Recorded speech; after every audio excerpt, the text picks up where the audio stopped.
Hey everybody, and welcome to Leia's Lair. Here's our summary and review of Disney Plus's The Mandalorian, Season 2, Episode 7, The Believer.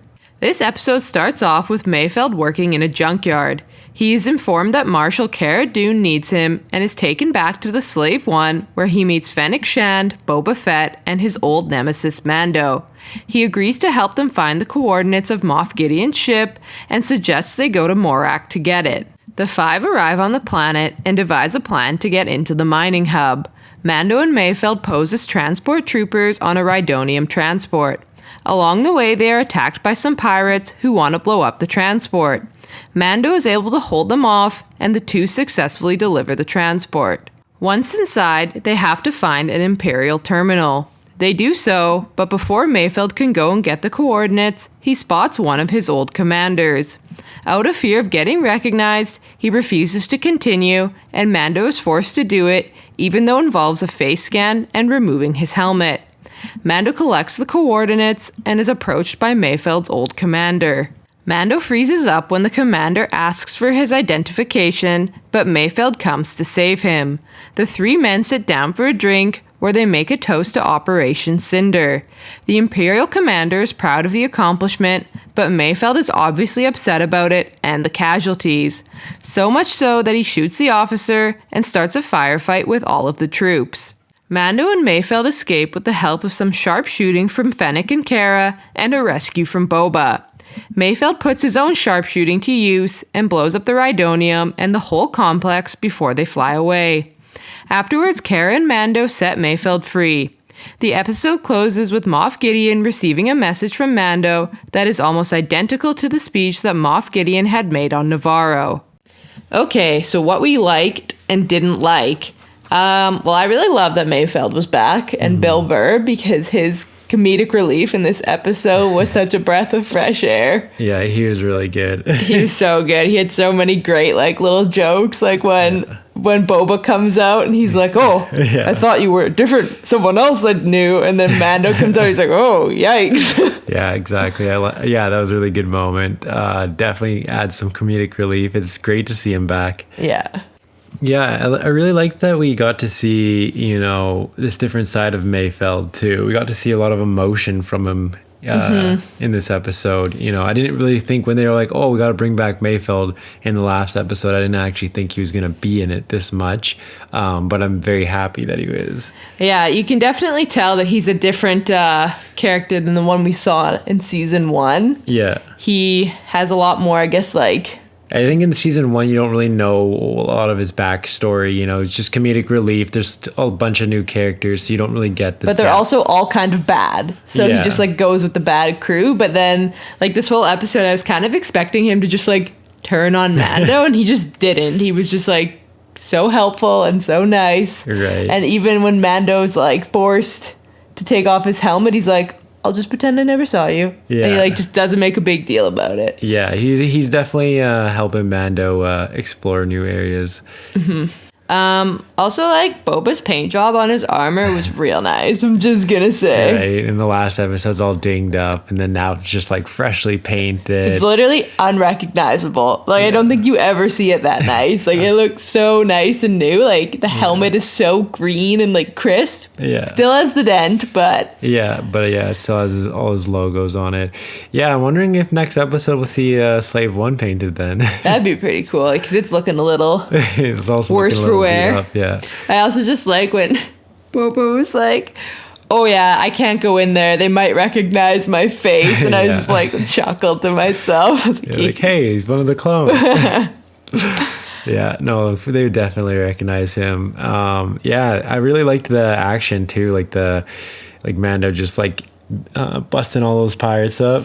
It just shows I don't know. I thought it was just kind of cool, because Mando usually when he fights, he relies a lot on his very elaborate armor. Yeah. But this time he just didn't have it, and you can see his crappy stormtrooper armor just shattering, and he doesn't have all his cool little weapons to help him, but somehow he still Yeah. Kicks ass, no problem. Yeah, I loved when the stormtrooper armor broke, because it's like you can definitely tell he's not used to it, so he's just like throwing up what normally would block, and he's like, oh, what the? It just like shatters. Yeah, so that was good. I also like the depth of Mando's character in this, because as we were saying, like, he had to take off his helmet to basically to get the information so he could save the child Grogu.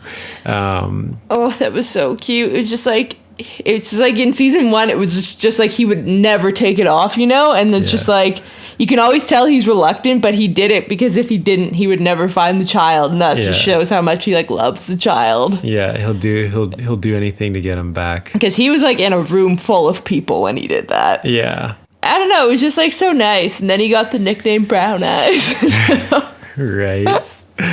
Bill Burr just kills me sometimes. Yeah, he's always reluctant from last season, but at least a droid only saw him last season. And this time, like, a room full of people sure did. But you know what? Like, good for him. I'm kind of thinking that maybe, like, he's starting to question the way of Mandalore because of what maybe like Bo-Katan had said. Yeah, and maybe that it's not. Like, she can take off her helmet. She's a Mandalorian, so maybe he can too. Mm-hmm. That's why I feel like the title for this one, The Believer, I think it goes to show that, I think it's supposed to be on Mando and his, like, he's a believer of the, like the creed. Of the creed and all this, and, maybe he shouldn't be. Like, maybe he should be able to take off his helmet. He's learning that maybe he doesn't have to keep it on all the time. So yeah, it's interesting to see what's going to happen, because maybe he's going to be, helmet off a lot next season, or that would be wild. Something. Yeah. I also just find it so funny because I'm so used to like Pedro Pascal's voice just coming from like Mando,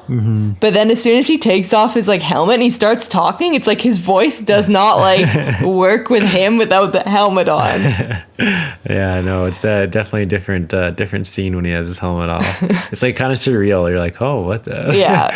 You're like, honestly, like Pedro Pascal could just be the voice of the character this entire show, like, and then just shows up to the set and like, oh yeah, we're filming episode 7. Okay, I guess I'll just take off this helmet and I'll come film. Right? Like you can not even notice. You wouldn't even know. I thought it was also really cool that there was a reference to Operation Cinder, which for anyone who doesn't know, they actually mention it, and you play through it in the Star Wars Battlefront 2. So there's a campaign where you're a stormtrooper, and basically it's a contingency plan if the Emperor, gets killed or whatever, so that they can kind of destroy all their enemies, all the Republic, right? Or all the rebels. So yeah, so when Mayfeld is talking about that, he's basically, saying like, oh, that operation, that contingency plan, killed a lot of people that he knew. And that like Imperial officer or commander or whatever was just so like, ugh. Like he's just boastful. Well, yeah, like, sucks to suck that you were on that end because I'm still alive. And I was like, you're horrible. Yeah, he's like, oh, well, we're getting stronger. And it's cool, like, every episode I just feel like they're doing patchwork on the whole Star Wars franchise. It's like, why the First Order? Why did that come about? Yeah, that was so interesting how the commander was talking about, like, how people want everyone order. Wants freedom, but what they really want is order. Which was totally just like foreshadowing the First Order. So I thought that was a really cool nod as well.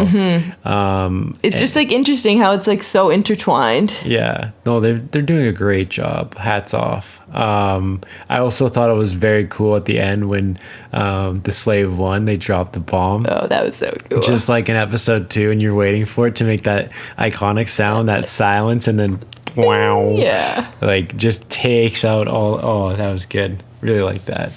Satisfying for sure. In terms of dislikes, I really didn't like that Grogu was not in this episode at all. Like, not even an appearance at the end. He just did not make a single cameo, and that was a bit upsetting to me. Right, the one episode that doesn't have him, but it was still carried fine. But yeah, I mean, the episode was great regardless, but like it would just been a little bit better had Grogu been in it. Right.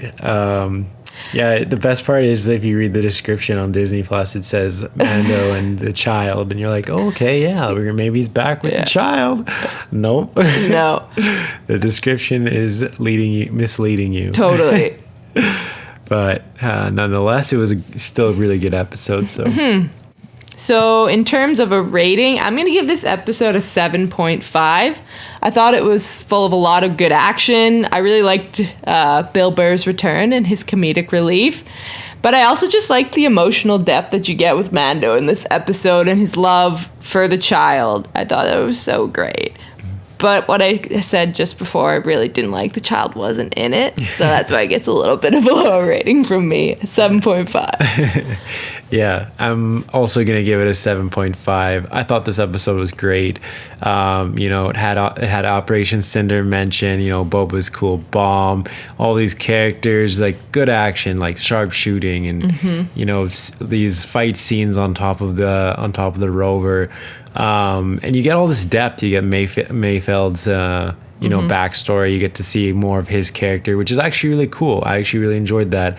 And also Mando's helmet was off for a bit of this episode, more than we've ever seen it. It's just wild. And he's interacting, and it's showing his emotional growth and depth. And he won't stop at nothing to get the child back, to get little baby Grogu. Oh. So yeah, 7.5, great episode. Really liked it. And there you have it. Thanks for watching, everyone. What did you think of Season 2, Episode 7 of The Mandalorian? Let us know down below in the comment section. And remember to like, share, and subscribe to the channel for more great videos to come. We hope to see you all again in Leia's Lair. You are not a Jedi yet.